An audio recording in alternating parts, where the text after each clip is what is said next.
자, 어디부터 할까?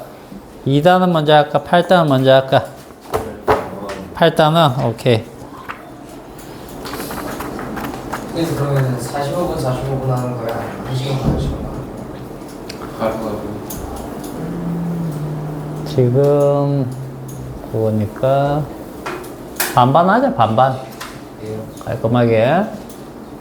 그러면 20. 저 먼저 하면 안 돼요? 저 이거 다 풀었어요. 이거 풀 거 없어요. 그래서. 아 그래? 네. 반반이요? 뭐가 반반이에요? 시간을 어? 예? 그러면 45분 45분. 그러니까 지금부터 하면 지금 40분이잖아. 20분까지 하고 예? 24분. 그래서 우리 1시간 20분 있어. 그러니까 20분까지 하고 끊고 또 마지막 40분 하면 되잖아. 저희 선생님 7단 가세요? 아니? 2단은 8단은. 아, 저희를 6단이냐? 너 그거 다 풀었다고? 네. 6단은? 8단은 너 그거 할 수 있잖아. 전기. 나. 전기를 하고 있어. 예. 전기를 풀고 있어. 뭐 하는데? 일단. 넌 전기 풀 수 있지만 얘네는 못 풀 것 같아서 그래.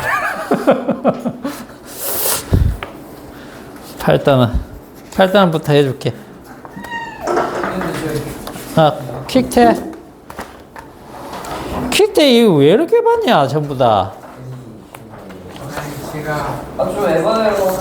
다시 풀어볼게요. 진짜 조금만 시간 졸았어요. 저도 졸았어요. 퀵테 이거 풀어오는 거 숙제. 맞았다. 빵점, 뭐 빵점이.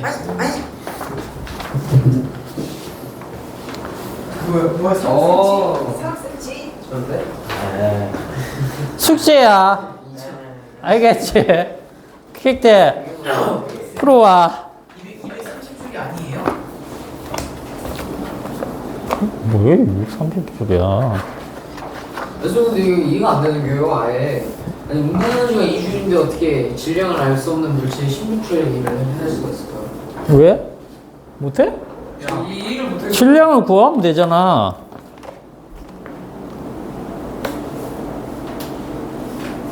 종환아, 너풀 수 있잖아. 질량 구할 수 있잖아. 얘는 그럼 운동 에너지가 8줄이 되겠지. 아, 17. 아, 이 사람들이 진짜. 봐, 운동 에너지가 2줄인데 16줄에 1을 더해주면 총 18줄이 되겠지.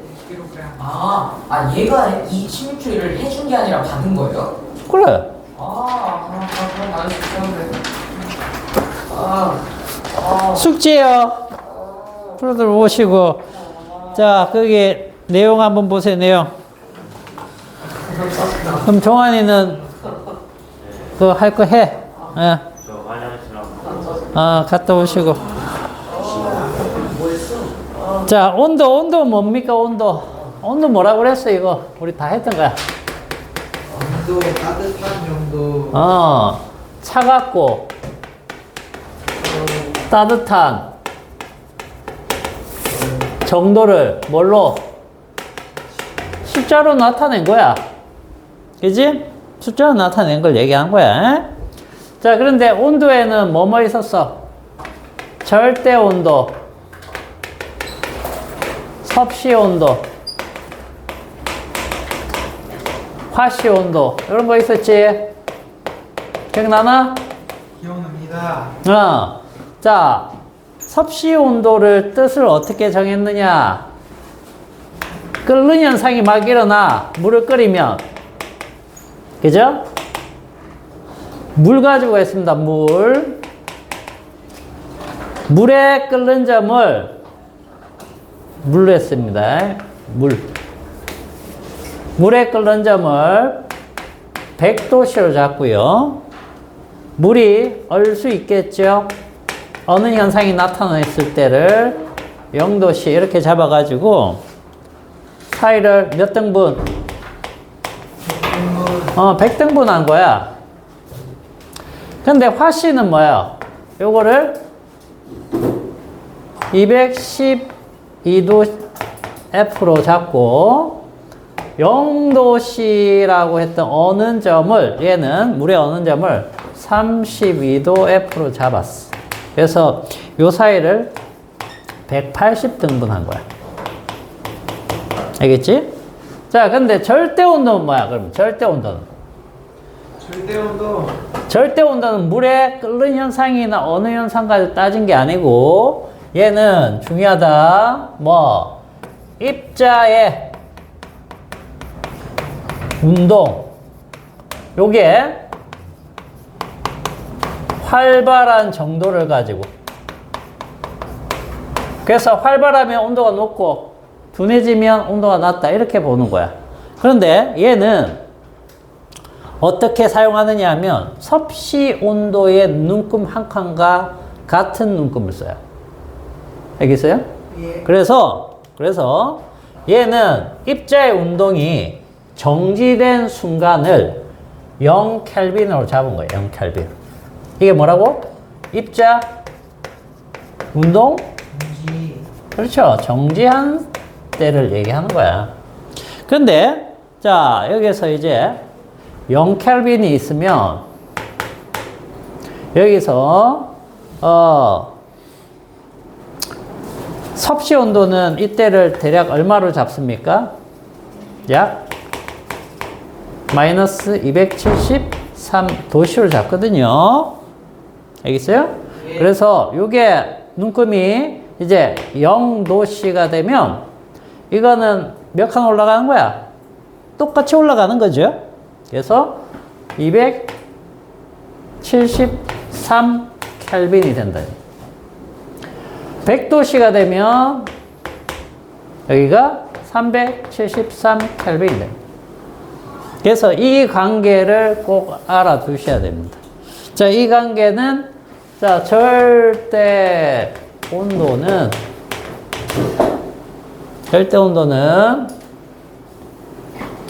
섭씨 온도에다가 어떻게 해줄까? 같아지려면 플러스 마이너스. 예. 플러스 얼마? 273. 273을 해주면 자, 0도씨에다가 273을 해주면 273 켈빈 절대 온도가 나오죠? 그죠? 이런 식으로 되기 때문에 요거 변환한 거 정도는 꼭 기억을 해 둡니다. 알겠죠? 자, 그 다음에 입자의 운동 활발한 정도를 가지고 따졌기 때문에 문제에서는 이제 그림으로 나오면 그림이 예를 들어서 이런 형태로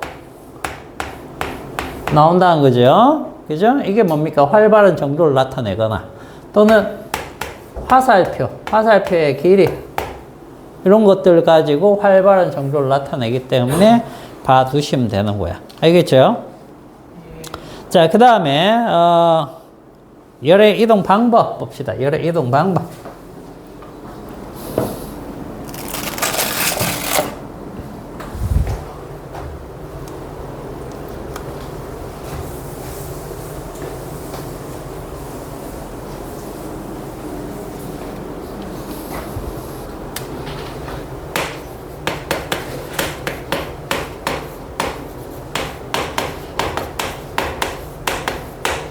자, 열은 어디에서 어디로 이동해요? 열은 어디에서 어디로 이동하지? 열은 온도가 높은 물질에서 온도가 낮은 물질. 고온에서 저온으로 이동을 해요. 자동으로. 알겠죠? 근데 이렇게 이동할 때 방법이 있다. 이제 세 가지 방법. 자, 첫 번째가 전도. 두 번째가 대륙. 세 번째가 복사. 이런 방법이에요. 자, 근데 전도는 어떤 물질을 타고 갈 때냐 하면 주로 고체입니다. 알겠죠? 그 다음에 고체가 아닌 경우에는 뭐가 있느냐? 기체에서도 전도가 일어날 수 있다. 그 다음 대류는 액체나 기체.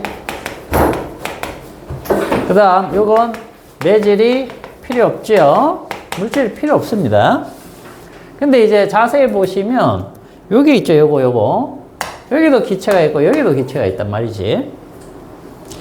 기체가 대류를 해버리면은, 자, 이거 먼저 얘기하고 갈게.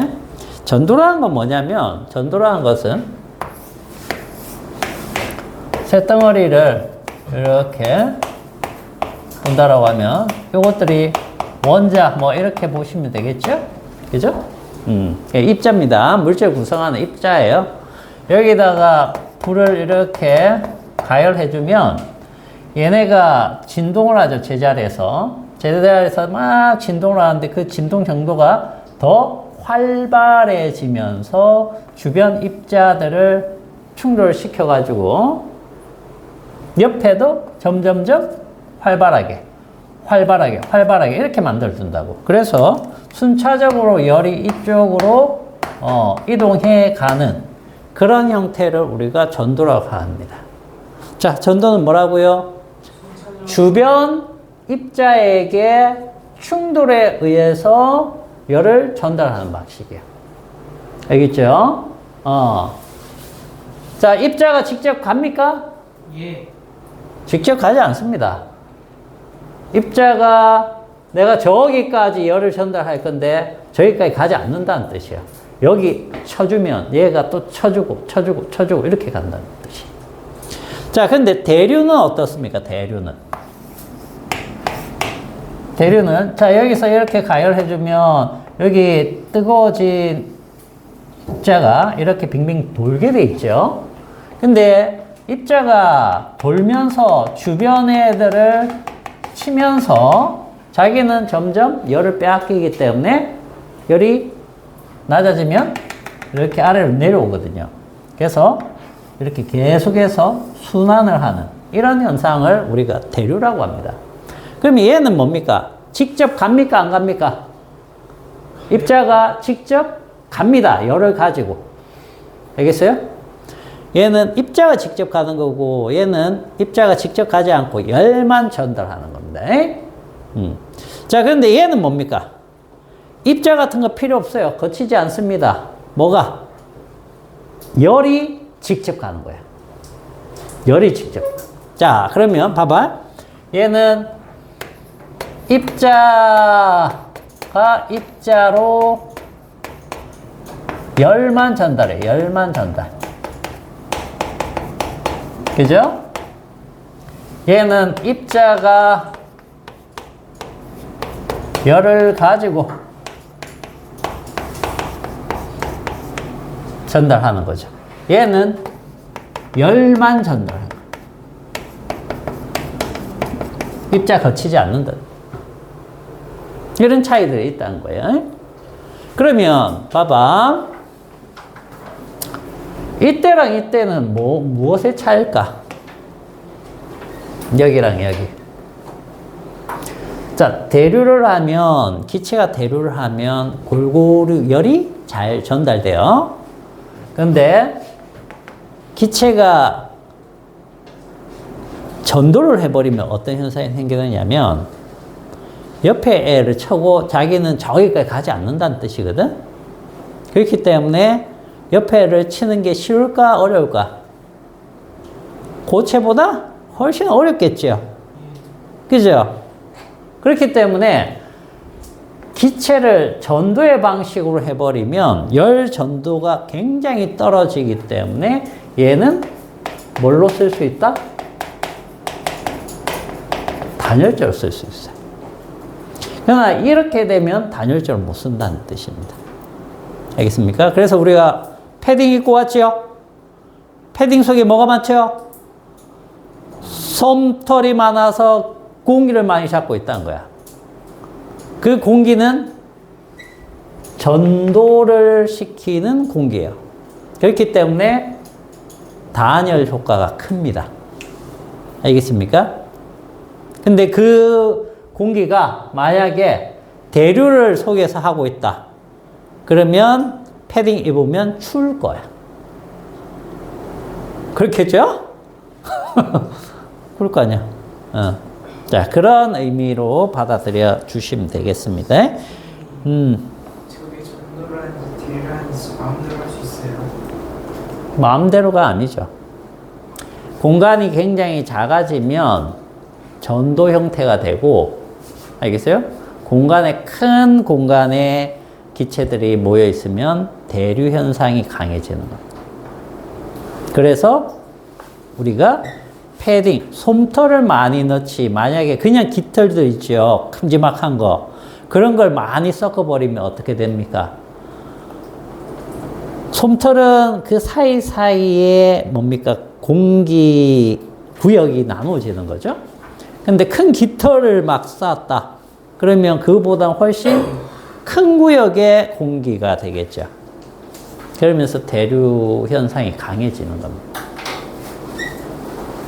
그래서 얘네들 옷에 보시면 솜털, 덕, 몇 % 이런 게 중요한 이유가 그런 거예요. 그런 게 이제 좀 적어지면 좀 가격도 싸고, 그죠? 입었을 때 춥고, 그런 게 되겠죠. 자, 그 다음에, 요걸 잘 봤으면, 이제, 냉난방기구 설치는 이거 뭡니까? 대류 현상을 이용하는 거죠. 차가워지면 내려가고, 뜨거워지면 올라가기 때문에, 에어컨은 위쪽에, 그 다음에 난로는 아래쪽에 다는 게 맞죠. 그죠? 자, 그 다음에 이제 4번이 뭐냐면, 단열입니다. 열의 이동 방법이 이 세 가지로 구성되어 있기 때문에, 단열을 하게 되면, 단열을 한다는 건 뭡니까? 열 이동 방법 세 가지 있죠? 효율적으로 차단하는 겁니다. 차단하면 어떤 일이 벌어진다? 이런 일이 벌어지는 거죠. 자, 여름이다. 여기 거의 40도씨야. 근데 여기는 18도씨로 만들고 싶어. 그죠? 이게 잘 유지되면 단열이 잘 되는 거예요. 그죠? 이게 유지가 안 되면 계속 열이 들어오기 때문에 전기 에너지를 써가지고 계속 이걸 유지해 줘야 되겠죠. 그러면 어떻게 되는 겁니까? 전기세 폭탄 맞죠? 그죠? 근데 단열이 잘 된다라는 얘기는 한번 시원하게 놓으면 오래 간다는 뜻이에요. 그죠? 네, 효율적으로 인간 생활에서 단열은 굉장히 중요하다는 얘기예요. 반대가 겨울이 되면 반대는 여기가 따뜻하고 여기가 추워지기 때문에 열이 빠져나가는 걸 잘 차단해 줘야 된다는 뜻입니다. 그렇기 때문에 우리가 쓰는 이런 물건들이나 사는 공간들, 이게 단열이 엄청나게 중요하다는 뜻이에요. 알겠어요? 에너지 자원이 많으면 막 써버려도 상관없겠지만 에너지 자원이 한정적이기 때문에 그래요. 자, 그래서 대표적인 게 이제 뭡니까? 보온병이죠. 보온병. 자, 보온병은 뚜껑을 뭘로 합니까? 뚜껑을 플라스틱 같은 걸로 하죠. 열 전도율이 낮은 겁니다. 금속보다는. 그죠? 만약 금속으로 뚜껑 해놓으면 어떻게 됩니까? 뚜껑 잡으면 손 데일 수도 있겠죠? 그죠? 자, 그 다음에 이중벽 사이 진공이 있겠죠? 그리고 안쪽 벽은 은도금을 합니다. 자, 플라스틱은 뭘 떨어뜨리는 거냐면 전도를 떨어뜨리는 겁니다. 그죠? 자, 이중벽 사이 진공은 뭡니까? 뭘 막는 거죠? 대류를 막는 거죠. 물론 이거 전도를 막는다고 하셔도 되겠죠. 그죠? 대류 요거를 막아주는 거고 떨어뜨리는 거고 은도금은 요거는 이제 복사 반사를 시켜버린다는 얘기예요. 요거를 떨어뜨린다 라고 보시면 되겠습니다. 자, 이제 이런 거 말고도 뭐가 있느냐 하면 뭐 이중창, 삼중창 이런 것들 다양하게 있을 수 있겠죠. 자, 그 다음에 이제 열평형 한번 보세요. 열평형.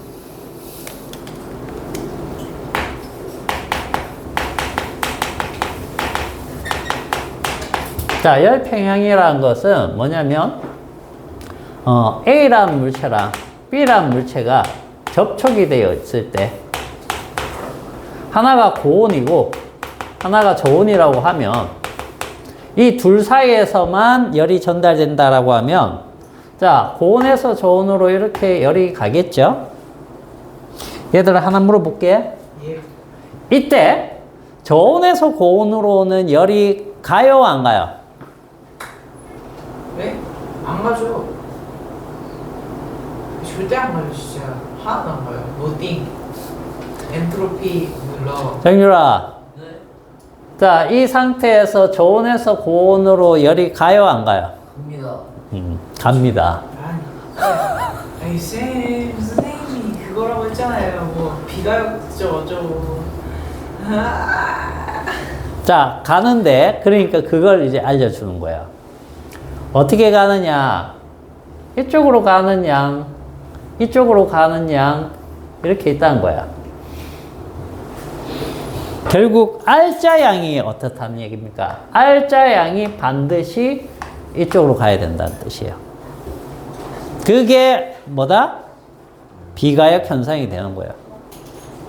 근데 생각을 해봐. 왜 이쪽으로 가는 양이 있겠니?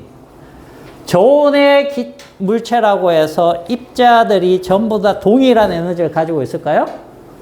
아니란 얘기예요. 어떤 애들은 굉장히 고온에 있는 애들보다 더 센 애들도 있을 수 있다는 얘기예요. 저온이라는 건 뭡니까? 평균값이 낮다라는 뜻이에요. 자, 공부로 얘기해서 좀 그렇지만 어떤 반, A반은 공부를 못하는 반이야. 그 다음 B반은 공부를 잘하는 반이야. 그럴 수 있잖아. 그죠? 근데 A반 전체가 다 꼴통이 아니야. 반 1등이 있다는 말이야. 반 2등도 있고 반 10등까지는 잘해. 그죠? 그 뒤가 문제야. 그러니까 평균이 엉망인 거야. A반은. 그렇잖아. B반도 1등부터 10등까지 다 잘해. 근데 뒤에가 그래도 좀 하는 애들 좀 있어. 평균이 좀 되는 거야. 그렇게 생각하는 겁니다. 무슨 말인지 알겠습니까? 그래서 이쪽에서 이쪽으로 열을 전달하는 애들이 미시적으로 보면 있다는 뜻이에요. 알겠어요? 있을 수 있다는 얘기입니다. 그래서 전체 R자 이동이 항상 A에서 B로 가는. 알겠습니까? 자, 그러다 보면, 물론 이제 중학교 과정에서 그런 얘기를 물어보진 않습니다.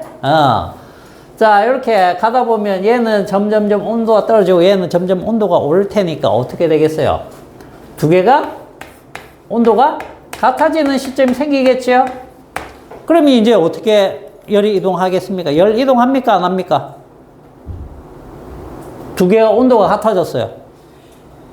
안 해요. 안 한다라고 하면 안 되죠. 조금 전에도 이거, 이 상태에서도 이동을 하는 게 있었는데, 그죠? 이쪽으로 가는 양과 이쪽으로 가는 그 R자 양이 어떻다는 얘기예요? 같다는 얘기예요. 그 R자 양이 0이라는 얘기지 서로 주고받는 열이 없다라는 거 아닙니다. 아시겠습니까? 그래서 이렇게 되면 서로 주고받는 양이 같아지기 때문에 겉보기 열 이동은 없다. 이렇게 얘기를 하는 겁니다. 아시겠죠? 겉보기 열 이동은 없다. 자, 이런 상태를 우리는 뭐라고 한다? A와 B를 열 평형 상태. 열 평형 상태가 되면 둘의 온도가 어떻다? 같다. 그래서 그래프를 그려보면 이렇게 되죠.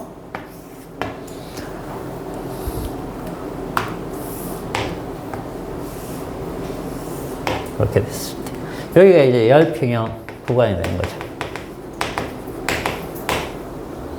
열평형이 되면 A랑 B의 온도가 같기 때문에 우리가 체온계를 여기 딱 끼고 내 체온을 잴 때 어떻게 합니까? 조금 기다렸다가 체온계의 온도를 읽으면 왜 내 몸의 온도가 되는 겁니까? 둘이 열평형 상태가 됐기 때문에 얘 온도를 읽어도 나의 온도라고 얘기할 수 있다는 뜻이 되는 거예요. 알겠죠?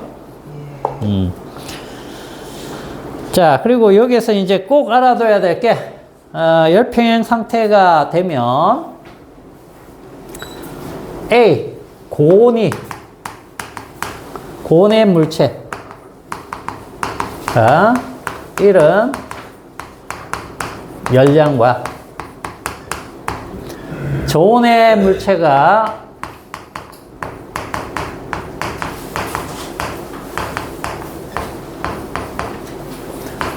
얻은 열량이 어떻다? 같다라는 거죠. 아시겠어요? 이거 가지고 고등과정에서는 뭐 했습니까? 비열 구하고 막 했었던 거 기억나죠? 실험에서 열량계에 금속 가열하고 확 넣고 막 그러니까 온도 측정 해가지고 중요한 겁니다. 알아두세요. 열평형 상태 이용 이런 것들 얘 같은 것들을 중등 과정에서는 열심히 해 두셔야 돼요. 알겠죠? 자, 4페이지 넘어가 보세요. 4페이지. 한 장 넘어가 봐라. 열량 나옵니다. 열량. 자, 열량은 보세요. 열량은 뭐냐면 전도, 대류, 복사 등에 의해서 고온에서 저온으로 이쪽으로 넘어가는 열의 이동이 있죠. 그죠? 맞습니다. 이때 이동하는 열의 양. 이걸 뭐라고 부른다? 이걸 열량이라고 부르는 거예요. 열량. 알겠어요? 열이 한쪽에서 다른 쪽으로 넘어갈 때 우리가 보통 그 양을 갖다가 열량이라고 하는데 칼로리나 킬로칼로리로 얘기를 하죠. 그리고 자, 이 열량을 기준을 정해놨다는 얘기야. 1kcal 요걸 정해놓는다는 얘기야. 요걸 정해놓으면 그 다음부터 이거의 10배인지 0.5배인지 뭐 이런 거에 따라서 여러 가지 값들이 정해질 수 있습니다. 자, 이거 뜻이 뭐죠? 예? 1kcal의 뜻. 3칼로리. 뭐라고? 그렇죠. 물 1kg을 1도씩 높이는데 들어간 열량입니다. 열의 양. 자, 이거 기억하셔야 돼요. 물입니다.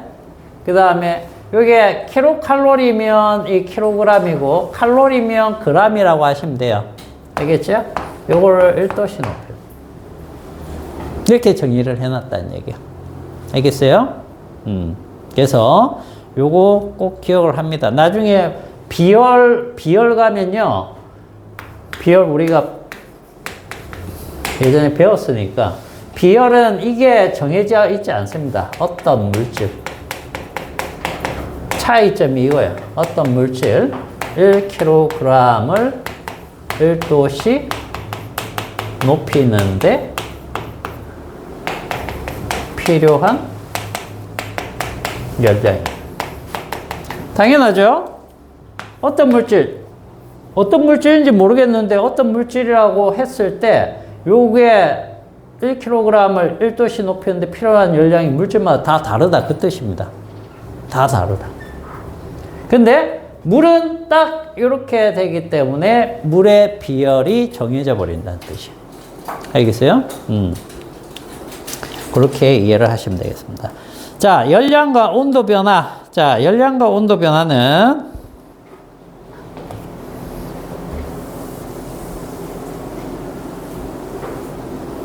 매우 중요한데. 자, 열량식이 있죠. Q는 뭐예요? CM 델타 T. 요거 기억하세요. CM 델타 T. 요거 안 하면 뭐 다 끝납니다. 열량과 온도 변화는 어떤 관계에 있습니까?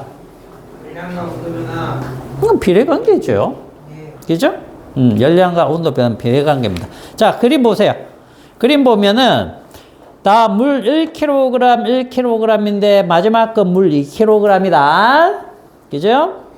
예. 자, 1kg에다가 1kcal를 주니까 1도씨가 딱 올라갔어요. 그죠? 이게 뭡니까? 이 정의대로 한 거죠? 자, 두 번째 그림 보니까 2도씨가 올라갔네요. 얼마를 주니까? 2kcal를 주니까. 그죠? 물 1kg에 요거 2kcal 주면 요게 2도씨가 됐네. 그죠? 자, 다는 마지막 거 세 번째는 2kcal를 줬는데 물 2kg이 되니까 어떻게 돼요? 1도씨 딱 올라가죠. 그죠? 요거 2가 됐는데 요게 2면 요건 1이 돼야 되는 거예요. 뭔 말인지 알겠어요? 선생님. 시험 보면 안 들어가요. 왜? 모르겠어요. 그럼 넌 시험 범위가 어딘데? 저 적당히 알아서 끊어서 들어. 너만 골라서 해줄 수가 없어. 불평까지 거예요. 아, 여기까지만이야? 예. 그래? 그럼 여기까지만 하고 너는 그거 해? 근데 아직 확실한 거 아닌가. 일단 확실하지 않으면 들어놔야죠. 그죠? 자, 그래서 열량과 온도 변화는 비례 관계다. 이렇게 일단 알아두시면 되겠어요. 그죠? 근데 질량이 또 같이 있기 때문에 얘도 얘한테 비례관계, 얘도 얘한테 비례관계이기 때문에 얘가 두 배 올라가 버리면 얘 2배 갔을 때 봐봐.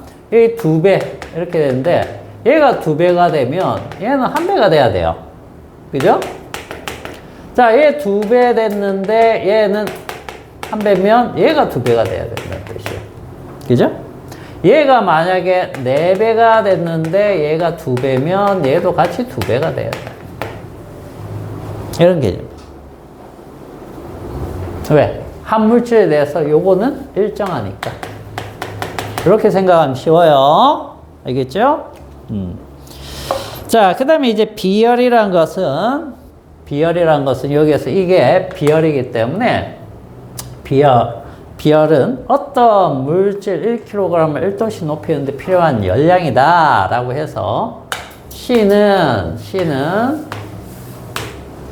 M 델타 T분의 Q다. 이렇게 잡아주시면 되겠습니다. 단위는 외우지 않아도 요 식을 외우면 그냥, 즉, 요 식을 외우면 다 해결되는 거죠. 그래서 킬로칼로리 퍼. 요게 킬로그램이면 요 킬로칼로리입니다. 킬로그램. 그 다음에 요게 도씨가 돼도 되고 또는 켈빈으로 써도 상관없습니다. 왜? 켈빈과 도씨는 눈금 간격이 같기 때문에. 이건 뭐예요? 온도 변화기 때문에 몇 칸 변했느냐를 적는 거지 몇 도씨를 적는 게 아닙니다. 그죠? 그래서 만약에 20도씨에서 30도씨로 변했다라고 했을 때 이걸 적는다라고 하면은 여기다가 켈빈을 쓰면 안 되겠죠. 그러나 요걸 적기 때문에 요게 이만큼과 같기 때문에 이걸 써도 된다는 뜻이에요. 변화량이에요, 변화량. 알겠죠?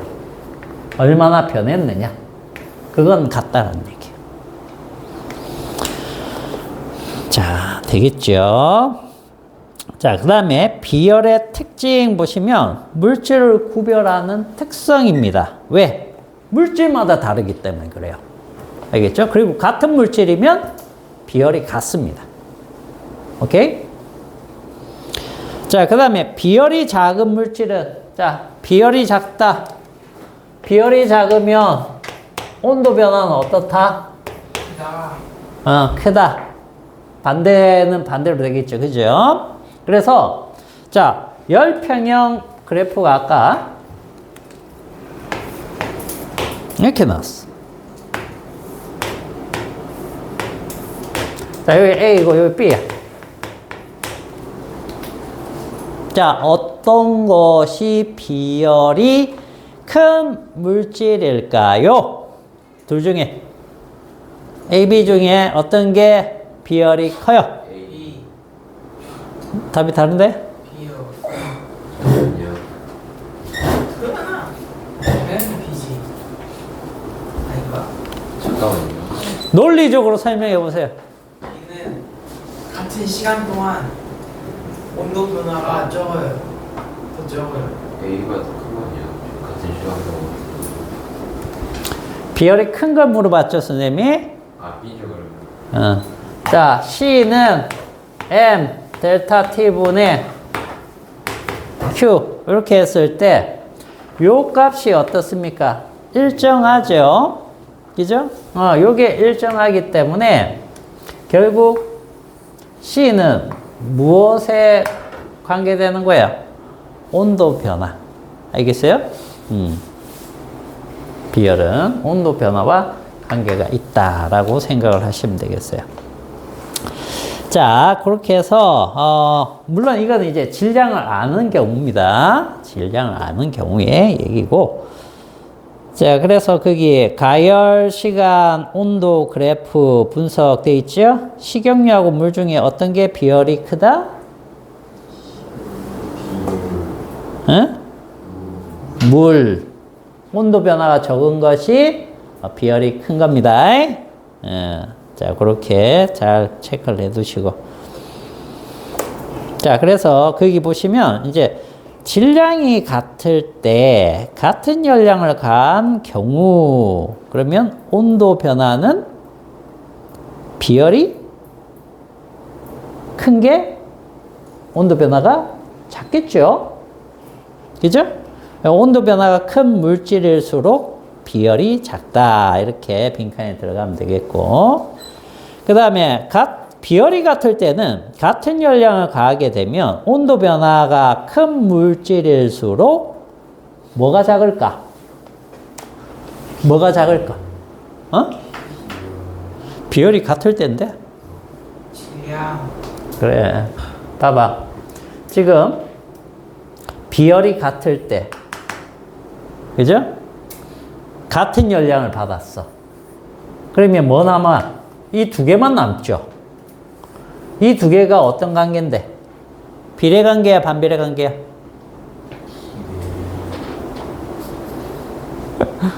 비례 관계야, 반비례 관계야? 미래. 반비례예요.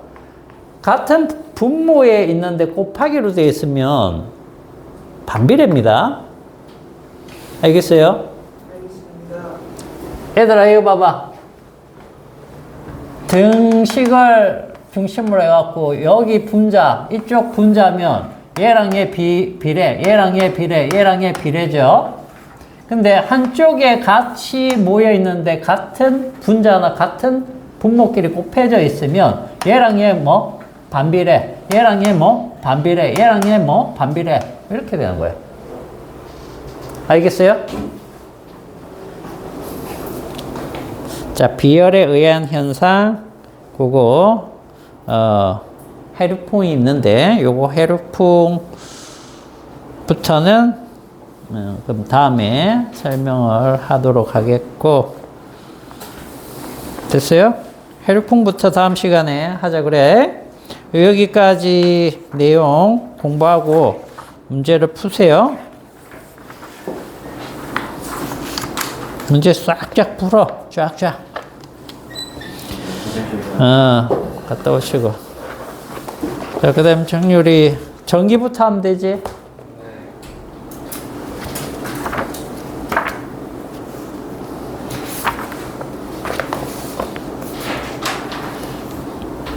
자, 원자 구조 알아? 예. 가운데 뭐가 있지? 원자의 그 다음에 주변에 뭐가 운동하지? 전자.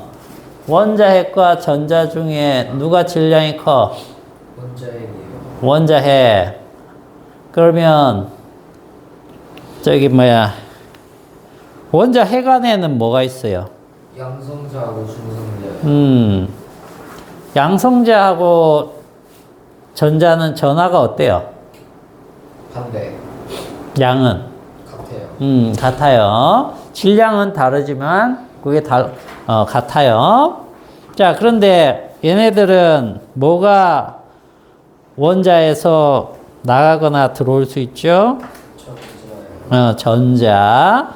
그렇기 때문에 전자의 이동 때문에 원자가 중성이 깨질 수 있고 그 중성이 깨지는 현상 때문에 전기가 생길 수 있다. 그게 마찰 전기다. 그지? 그래서 중성이 깨지는 경우가 마찰 전기하고 그 다음 정전기 유도하고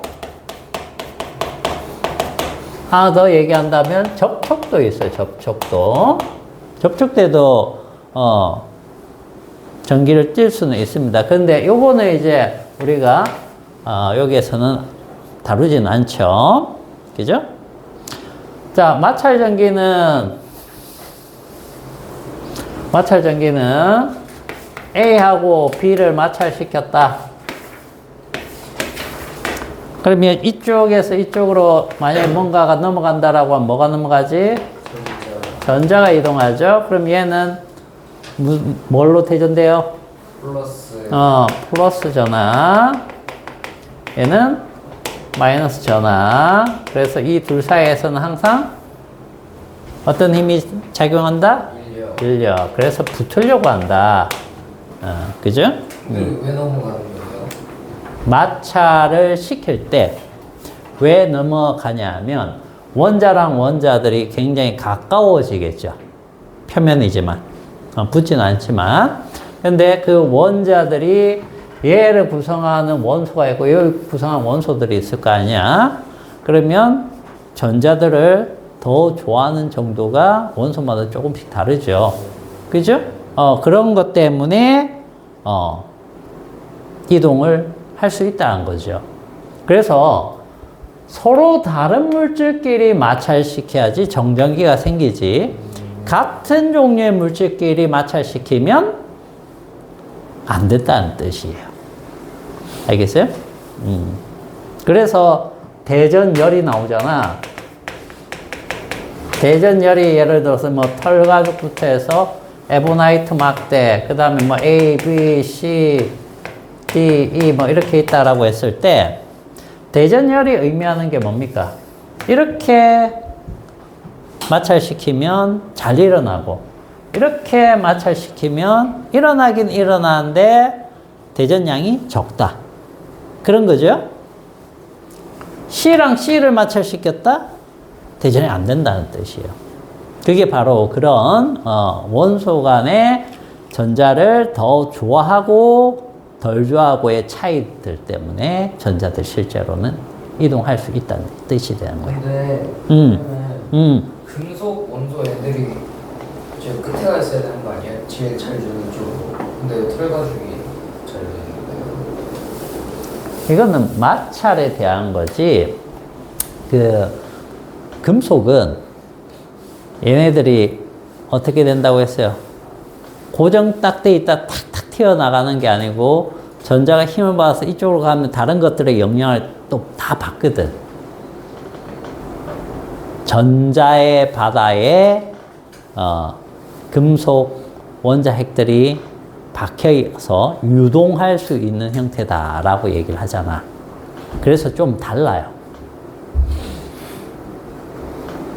그래서 전자가 나가려고 해도 다른 애들이 이렇게 유기적으로 걔를 잡는 정도가 좀 더 클 수 있다는 얘기예요. 그래서 금속에서 바로 이렇게 마찰시켰을 때 쭉쭉 나가는 정도가 다른 물질에 비해서 조금 다를 수 있다는 거예요. 그래서 금속에서는 잘 안 나가죠. 여기 금속이 있습니까? 대전열에서 봤어요? 없는 것 같아요. 그죠? 그런 부분이 있다는 거예요. 알겠죠? 그래서 금속에다 마찰시킨다고 해서 쉽게 금속끼리 뭐 했을 때, 대전이 되는 현상을 보기는 쉽지가 않다는 뜻이에요. 물론, 대전이 안 된다는 거 아닙니다. 대전돼요. 계속 마찰시켜갖고, 금속에다가, 금속구 같은 데다가, 전기를 모으는 장치도 있어요. 자, 그 다음, 이제, 거기, 마찰 전기에 의한 현상 읽어보시고, 그 다음, 전기력은 요건 다 알죠? 그죠? 인력, 청력 두 가지가 있다. 근데 이제 인력, 철력 요거 가지고 뭘 생각해야 되느냐면 정전기 유도. 자, 정전기 유도는 기본적으로 이제 금속이라고 했죠. 금속. 금속으로 얘기하는 건 자유전자가 많기 때문에. 자유전자가 많은데 여기 근처에 대전체를 가지고 오면 어떤 일이 벌어지느냐라고 했을 때, 자, 여기도 플러스 있고 마이너스 있고 플러스 있고 마이너스 있고 많죠. 여기도 엄청나게 많습니다. 그런데 동등하게 그린 것은 중성 형태로 되어 있다. 자, 그런데 여기에서 얘가 오면 얘네들이 싹 다 뭘 받습니까? 얘에 대해서 전기력을 받아요. 전기력을 받는데 플러스들은 원자 핵이라서 여기에 있는 전기력 가지고 움직일 수가 없다는 얘기예요. 그죠? 그 정도로 움직인다는 얘기는 뭡니까? 금속 캔인데 내가 이렇게 마찰해갖고 싹 갖다 대면 금속 캔이 확 찌그러진다든지 그런 현상이 생겨야 된다는 얘기죠. 그래서 안 일어납니다. 그러니까 플러스는 받는 입장 신경 안 써도 된다. 그럼 마이너스만 신경 쓰는데 마이너스가 이쪽에 가까운 쪽은 더 끌려올 데가 없기 때문에 또 신경 안 써도 된다. 결국은 멀리 있는 마이너스가 끌려오기 때문에 멀리 있는 녀석만 신경 쓰면 된다는 거죠. 그래서 여기가 전자를 좀 잃는 성향이 생기기 때문에 플러스로 대전되고 여기는 좀 더 땡겨오기 때문에 마이너스로 대전이 된다. 이런 현상이 되는 거죠.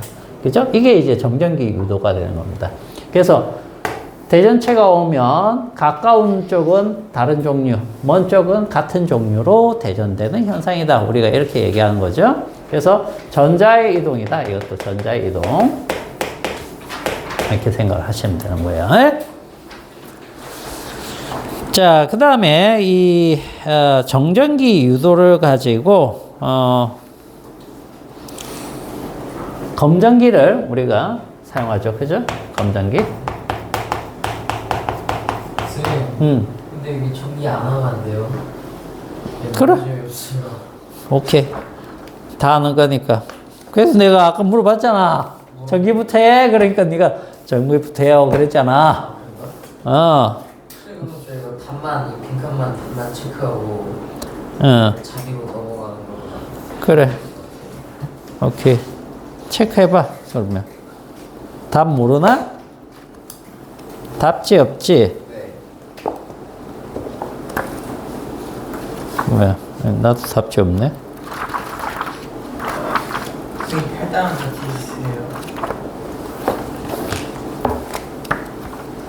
여기 답지 있다. 뒤에. 답지 갖고 올 테니까 다 풀었어? 전기? 네. 갖고 올게 그러면. 기다려. 갑자기 그냥 필요 없을 것 같아요. 그래. 그냥 하면 될 것 같아요. 자, 자기로 가자. 자기.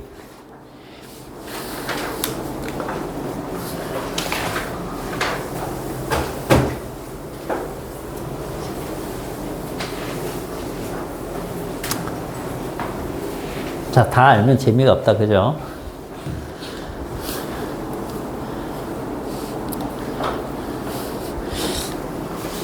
자, 자석이 있죠. 자석.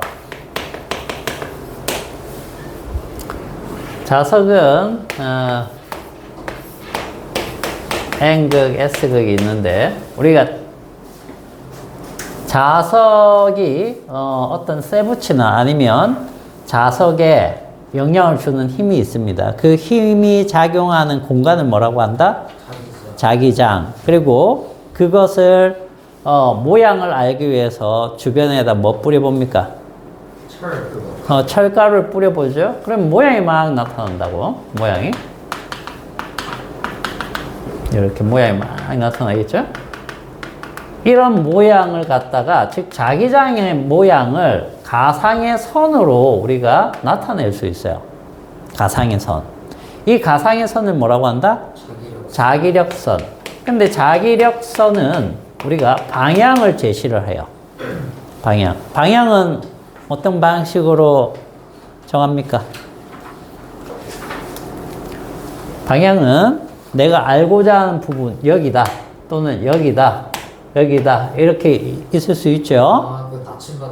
그렇죠. 나침반을 놓았을 때 나침반의 N극이 향하는 방향이 자기장의 방향이다. 이렇게 약속을 한 거야. 약속을 한 거야. 그래서 지금 선생님이 여기에다가 선을 그어놨지만 방향은 안 그려놨지만 이제 이렇게 되면 이 방향이 나타난다는 뜻이 되는 거야. 알겠어요? 그래서 자기력선은 자기장의 모양을 가상적으로 나타낸 거고 거기에다가 우리는 화살표를 표시를 해서 방향까지 나타낼 수 있는 거야. 알겠죠? 그래서 자기력선의 모양을 잘 아셔야 됩니다. N 만났을 때 어떻게 된다? 이렇게 만나지 않는 거죠. 자기력선끼리 어떻게 되는 거야? 교차해서도 안 되고 끊어져서도 안 됩니다. 그리고 촘촘한 곳이 자기력이 센 곳이에요. 자기장이 센 곳이에요. 그렇기 때문에 얘랑 얘가 만나면 돼요? 안 돼요? 안 돼요. 그래서 이렇게 붙여놔도 어떻게 돼? 벌어져 버리는 이유입니다. 강제 무시죠? 강제로 붙여도 팍 밀어버리죠. 청력이 생기는. 계속 주면 계속 이렇게 있겠죠. 근데 힘을 제거하면 그러면 떨어뜨리죠. 자기력선이 안 나오는 거예요? 같은 사람에서? 아니죠. 근데 겹치면 안. 봐봐. 이렇게 겹쳤잖아. 네. 그치? 이게 밀려고 하는 게 10N이야. 그럼 나는 붙이고 있으려면 최소 10N 이상의 힘을 주고 있으니까 얘가 못 이기는 거죠. 그러니까 10N 이상의 힘을 계속 주고 있으면은 얘는 계속 이렇게 붙어 있어야 되는 거죠. 자기력선 겹치면 안 된다는 거 아니에요? 그렇죠. 근데 이게 나오면 겹치는 거 아니에요? 아니죠. 이게 우리가 봤을 때는 이 선을 이렇게 얘기를 하잖아. 근데 선이라는 거는 면적이 있어, 없어? 없잖아. 우리가 그리기 때문에 면적이 생기는 거지. 선이란 거는 면적이 없잖아요. 그러니까 이렇게 붙여놔도 만난 게 아니야. 뭔 말인지 알겠죠? 그래서 요 그림 모양을 잘 알아두시고 그 다음에 이제 전류가 흐르는 도선 이걸 왜 배우느냐? 자.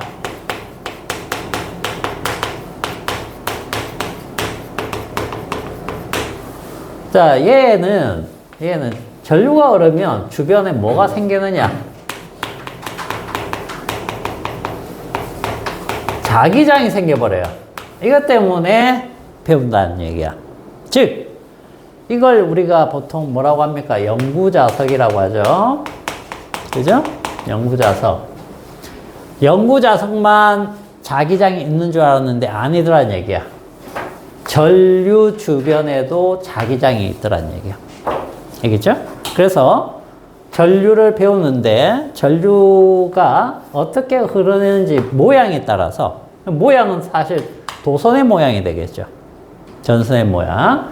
이거에 따라서 자 전류가 아이가 이렇게 흐르면 이 주변에 어떻게 생겨나냐면 이런 자기장이 생겨요. 이렇게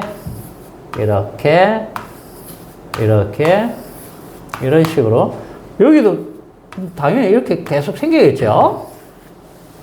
여기나 여기나 여기 전부 다 이런 자기장이 확 생기는 거야. 이걸 뭐라고 합니까? 동심원 모양. 동심원 모양. 자, 여기는 어떻게 되느냐 하면 촘촘해요. 이 안쪽은 촘촘해. 간격이. 밖으로 나갈수록 느슨해져. 왜 그렇겠니? 아까 자기력선 촘촘하면 어떻다고 했어? 자기력 세다. 이거 자기력 센 거죠? 자기장이 센 거죠? 자, 전류, 여기에서 생기는 자기장은 누가 원인이에요? 전류. 그렇기 때문에 전류에 가까운 곳일수록 자기장이 세겠죠. 여기에서 생기는 자기장은 누가 원인이에요? 자석이 원인이죠. 그렇기 때문에 여기 이런 데가 아주 강력하게 나타나는 거죠. 촘촘하게. 알겠어요? 그래서 이런 자기장이 생기는데 이거를 방향을 어떻게 우리가 따지느냐? 자기장의 방향은 이건 다 일일이 나침판을 놔봤겠죠? 그랬더니 규칙성이 있어서 우리가 손 모양으로 나침판 안 놔봐도 알 수 있게 규칙성을 만든 겁니다. 엄지가 전류의 방향이면 이렇게 감아지면 회전 방향이 생기죠. 그죠? 전류 아래로 흐르면 이렇게 감아지면 되겠죠. 오른손으로 해야 됩니다. 왼손 안 됩니다. 자, 그렇게 보시고. 그 다음, 모양이 이번에는 원형으로 생기면 어떻게 되는 겁니까? 원형. 이렇게.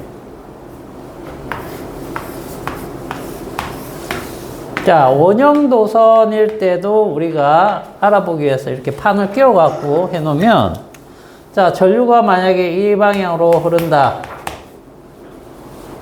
그럼 여기다 뭐 뿌려봐? 철가루 뿌려보면 자기장이 이렇게 생겨요. 여기서도 뭐 이렇게.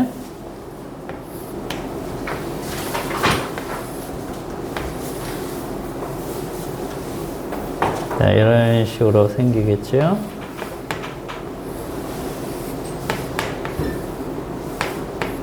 이런 식으로 생길 겁니다. 그죠? 근데 이제 선 모양만 선생님이 그려놨죠? 뭐가 없습니까? 방향이 없지요? 이 방향을 알려면 나침판 놔보면 되겠죠? 근데 나침판 놓지 않고 손 가지고 우리가 규칙성을 찾으면 된다고 했으니까 이거는 직선 이건데 이걸 이렇게 구부려 놓으면 되는 거죠? 이렇게 구부려 놓으면 자, 여기에서는 이 방향으로 회전, 여기에서는 이 방향으로 회전하니까 찾을 수 있겠죠? 이렇게 찾아도 되고요. 이렇게 찾아도 되고 코일이 나옵니다. 코일 뒤에. 코일이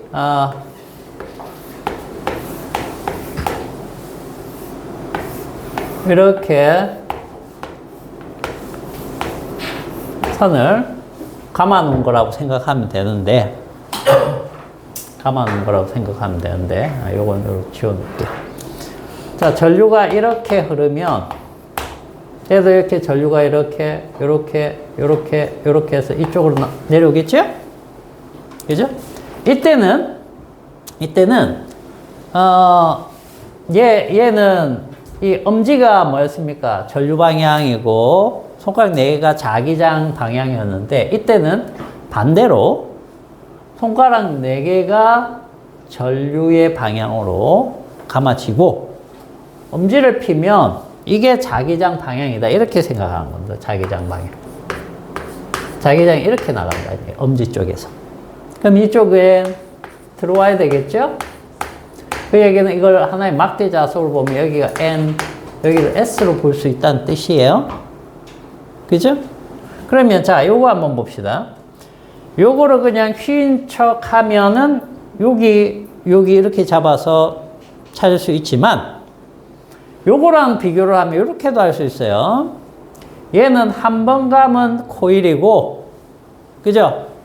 그러면 이거 여러 번 감은 코일 했을 때 코일을 이렇게 진다라고 생각해 보세요. 그죠? 그럼 엄지가 이쪽이 되는 거죠. 그러면 이쪽으로 나와야 되겠네? 그죠? 맞죠? 회전 방향 그냥 바로 잡히네? 그죠? 그래서 여기가 N극, 여기가 S극처럼 돼버린다는 뜻이에요. 이해가요? 이렇게. 이렇게 되면 그냥 전부 다 이쪽으로 쫙 나와야 된다는 얘기죠. 그래서 여기에서 이제 시험 문제에서는 주로 요 라인을 그어 놓고 여기 자기장 방향 물어본다든지 뭐 그런 기본적인 문제가 나오는 거예요. 알겠죠? 요거랑 요거로 이렇게 연결해도 되고 얘랑 얘는 이쪽에 붙어 먹어도 되고 이쪽 걸로 해도 된다는 뜻이야. 됐어? 자, 그 다음에 이제 전자석은 뭐냐면 이 코일에다가 요 철심을 이렇게 집어넣으면 돼요. 철심. 철심이 무슨 역할을 해주느냐면, 자, 코일에 자기장이 있죠? 자기장 생기죠? 요 사이에다 이제 철심을 집어넣으면 자기장이 얘도 뭐가 되느냐 하면 영구자석처럼 그 뭡니까? 얘에 의한 자기 구역이 생겨요. 그래서 같이 자기화가 되기 때문에 얘가 들어가면 자기장이 요만하던 게 자기장이 이렇게 돼요. 엄청 세진다는 얘기예요. 그래서 전자석으로 활용할 수 있다는 얘기예요. 그냥 콜럼만 돼 있으면 전자석으로 사용하기 굉장히 애매해진다는 얘기예요. 엄청 많이 감아야 된다는 뜻이 되기 때문에. 근데 코일에다 철심을 넣으면 자기장이 엄청 강해지기 때문에 전자석으로 충분히 사용 가능해진다. 이런 의미가 되는 거예요. 자, 그래서 전류를 주면은 자석이 되고, 끊으면 자석이 안 되고, 그 다음에 방향도 수시로 바꾸어 볼 수 있고, 그런 것들이 되는 겁니다. 자, 그 다음에 자기장에서 전류가 받는 힘이 있습니다. 자기장에서 전류가 받는 힘.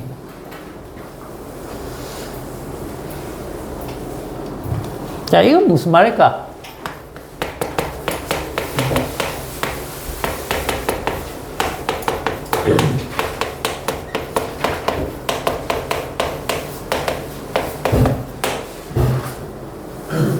자, 자기장에서 전류가 왜 힘을 받지? 왜 힘을 받을까? 자기력. 이 자기장이라는 것은 예를 들어서 영구자석 같은 걸로 자기장을 하나 이미 만들어 놨다는 뜻이 되는 거예요.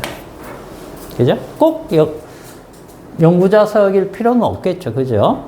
어쨌든 이미 있는 이 자기장 속에 전선만 있어가지고는 안 되고요. 이 전선에 전류가 흘러야 됩니다.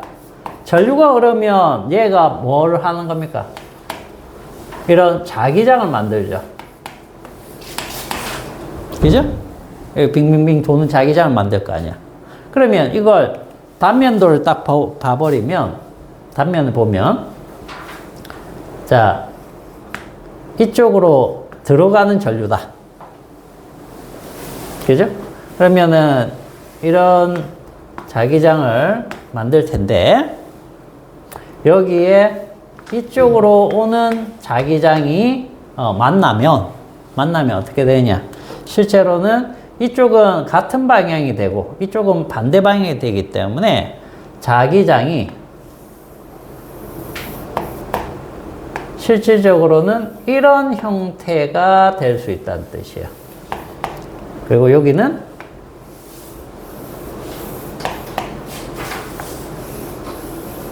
이렇게. 어떻습니까? 위쪽은 촘촘하고 아래쪽은 느슨해지죠? 여기는 상쇄가 되는 부분이기 때문에. 알겠어요? 여기는 보강이 되고 여기는 상쇄된다. 이런 느낌을 받아들이시면 되겠습니다. 알겠어요? 그래서 이쪽은 촘촘하고 이쪽은 느슨하여지기 때문에 여기가 자기장이 센 곳이고 여기가 약한 곳이죠? 그죠? 그러면 여기에 있는 애들이 이 촘촘함을 굳이 유지할까? 여기 느슨하게 있는데? 아니라는 얘기예요. 버스를 탔는데, 그죠? 여기 이제 문 열렸어요. 사람들이 여기 막, 여기 모여 있습니다. 이 뒤에 봤더니 눌눌해. 어떻게 해요? 여기 있는 애를 밀어. 네? 밀어서 등 간격을 유지하려고 한다는 뜻이에요. 얘가 이쪽으로 힘을 받는 거예요. 그래서 결국 뭡니까? 자기장과 자기장의 힘겨루기가 되는 거예요. 우리가 자석 2개 가지고 이렇게 하면은 밀어냈죠? 근데 그거는 모양들이 똑같은 모양이었잖아. 생긴 게. 방향만 다르고. 근데 얘는 모양이 아예 달라버리니까 이런 현상이 생기는 거예요. 알겠어요? 그래서 이것도 규칙성을 우리가 찾았어. 어떻게? 매번 이렇게 그려갖고 할 수는 없잖아. 그지? 그래서 이렇게 하는 겁니다. 자, 왼손은 이 모양, 오른손은 이 모양. 편한 걸로 하시면 돼요. 원래 오른손이 좀 편하긴 합니다. 이렇게 두시면 돼요. 이렇게. 오른손, 왼손. 이게 똑같은 거야. 그러면, 자, 이게 뭐냐면, 전류. 이게 전류죠. 그 다음에 이게 자기장. 그 다음에 손바닥 방향, 요거 엄지죠. 요게 힘이에요. 그래서 F. 자기장 B. 전류 I. FBI. 꼼짝 마. FBI. 예? 총 뭐야? 자기장을 B로 씁니다. 기호를. 알겠어요? 아, 우리 아직 자기장 안 들어가서 그렇구나. 자기장 세기를 B로 우리가 보통 사용합니다. 그래서 나중에 이제 고등 선행하면은 여기 전부 다 이게 B 이렇게 표시를 합니다. 자기장을. 선생님. 근데 저 이해가 안 되는 게요. 뭐가 이해가 안 될까? 저거 있잖아요. 저거 보강하고 무슨 그 효과가 여기. 만약에 전류가 이렇게 가잖아요. 근데 저거 그림은 이렇게 났을 때잖아요. 전류 이렇게 났을 때 그래서 이렇게 흐르는 거잖아요. 이렇게 도는 거지. 그래서 자기장이 이렇게 되는데 여기가 그러면 이렇게 상쇄되니까 느슨해지고 이렇게 되니까 보강 효과를 받는다. 근데 만약에 그렇게 설명을 하는 거죠. 근데 만약에 이 전류를 조금 위에다 두는 거예요. 그럼 위에 있는 애가 이렇게 되는 거 아니에요? 위에 있는 애가 상쇄되니까 느슨해지고. 이게 자기장이 이렇게 생기는 게 2개, 3개, 4개 이렇게 있는 게 아니죠. 아까 얘기했듯이 선으로 나타나죠. 네. 그 선이 몇 개 이렇게 사실 나타나는 게 아니고 굉장히 많습니다. 그리고 여기까지 나타난다도 아니에요. 굉장히 멀리까지 작용을 해요. 근데 이제 멀어지면 멀어질수록 힘이 굉장히 약해지겠죠? 그죠? 그런 것들이 있기 때문에 얘가 움직이면 얘가 어떻게 되든 간에 계속 이런 형태로 간다는 뜻이에요. 그러니까 자기장 속에서 얘가 이렇게 가면은 계속해서 이 모양이 띄겠죠? 그럴 거 아니야. 봐봐. 자, 이게 계속 이렇게 있다고 쳐볼게. 계속 이렇게 있어요. 여기서부터 시작하는 거야. 그죠? 그러면 얘 때문에 실제 자기장들은 막 이렇게 굉장히 촘촘하게 있겠죠. 그죠? 여기는 느슨하고 이 모양들이 이렇게 있겠죠. 그러면 힘 받으면 어떻게 돼요? 얘 가는 길마다 계속 이 형태가 잡히겠죠. 이게 유지될 거 아니야. 아니, 이렇게 있는데 여기 이렇게 두면은 여기 위에 있는 애가 맞으니까 얘가 약해지고 얘 그대로니까 이렇게 갈 거 아니에요? 어? 그건 뭔 말이야? 난 너의 그 질문 설명이 이해가 안 되는데? 야, 나와서 한번 해봐. 무슨 얘기야? 선생님 저 화장실 갔다 갔다 오세요. 그러니까 여기서 이렇게 가니까 여기 있는 애가 이렇게 힘 받으니까 얘가 약해지고 이렇게 가니까 이게 타고 올라가가지고 세진다는 거잖아요. 근데 만약에 이렇게 있는데 그냥 이렇게 정중하게 두지 말고 좀 위에다 두는 거예요. 그러면 얘가 이렇게 맞을 거 아니에요. 그럼 얘가 이렇게 느슨해지고 얘는 그대로 이렇게 가니까. 자, 그러면은 그게 아니고 봐봐. 네 얘기는 이제 자기장 구역이 여기서 끝나. 그죠? 네. 한계가 딱 있다는 거지. 네. 그지? 근데 도선을 갖다가 여기쯤 둔다는 얘기지. 밖에다가. 그지? 그러면 얘는 이제 자기장이 이렇게 생길 거야. 그지? 네. 이 맞아? 네. 이렇게 되지. 이렇게 되면 힘을 이제 어느 쪽으로 받느냐 문제가 되는 거야. 근데 이때도 잘 생각해 봐. 여기는 변화가 없죠? 근데 여기는 어떻게 돼요? 반대 부분이 생기니까 이 간격보다 여기가 더 넓어지겠지? 그죠? 네. 그럼 여전히 얘는 이쪽으로 힘을 받는데 자기장 속에 있는 것보다 훨씬 약한 힘이 생기는 거야. 약하게. 왜냐면 여기는 더 이 간격보다 더 촘촘한 경우잖아. 그지? 여기는 여기랑 같다라고 쳤을 때, 그지? 요 간격이면, 자, 세기로 따지면 여기가 예를 들어서 10이라고 쳐볼게. 그지? 여기는 2라고 쳐볼게. 그럼 8만큼 차이 나는 거야. 그지?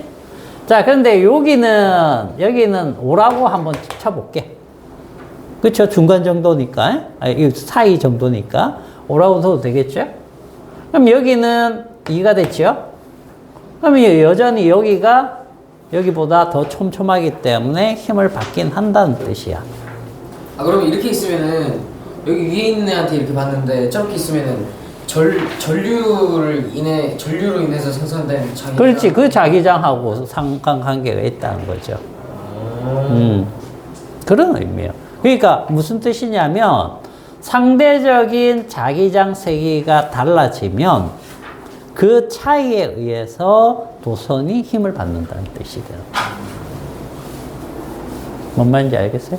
자석도 마찬가지. 자석도 동일한 겁니다. 동일한.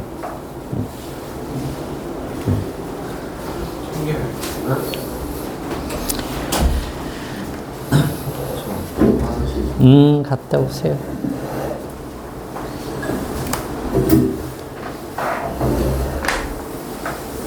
자, 그렇게 이용한 게 뭐냐면 전동기다. 그걸 이용한 게 전동기야. 전동기만 이제 설명하면 되지.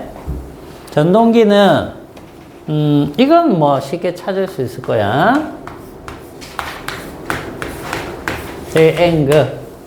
자, 이쪽이 S급. 그럼 자기장이 이렇게 형성돼 있어.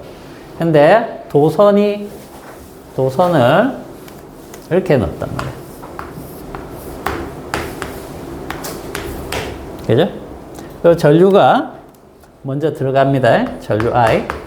그럼 전류는 이쪽에 이 방향, 이쪽에 이 방향이야. 근데 여기랑 여기는 신경 안 써도 되는 것이 자기장과 나란한 방향은 힘을 안 받아요. 왜요?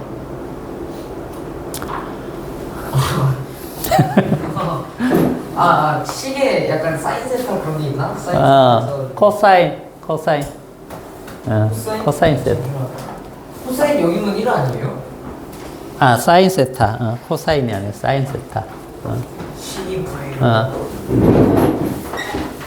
그거를 이제 나중에 생각하셔야 됩니다. 그래서 사인 세타가 있기 때문에 90도인 쪽에서 최대가 발생되고 자기장과 전류 방향이 이렇게 각도가 줄어들수록 어떻게 된다?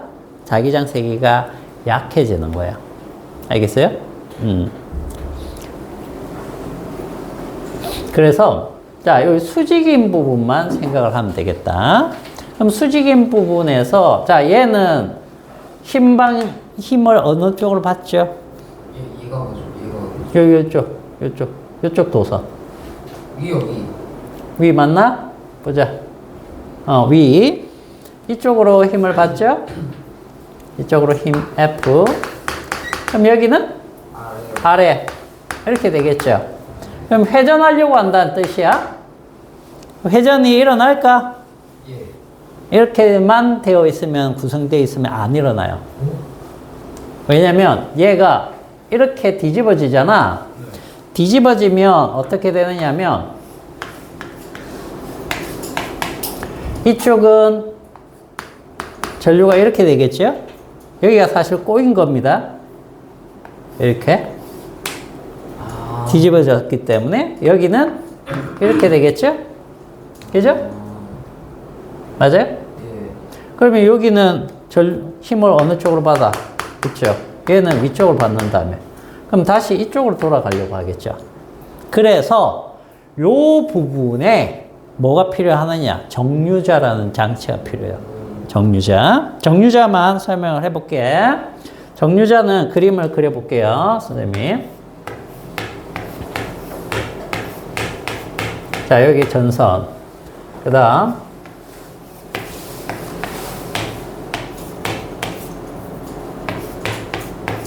자, 이렇게 전선이 있는데, 요 사이가 이런 원통 모양으로 되어 있는데, 중요한 건 이만큼이 떨어져 있는 거야. 떨어져 있는 거야. 여기도. 이만큼 즉, 반만 이렇게 연결되어 있는 거야. 반만. 이렇게. 자, 그러면 이게 도는 거죠? 돌 때, 지금 전류가 이쪽에서 이렇게 가는 거죠? 그래서 이쪽으로 나가는 거야.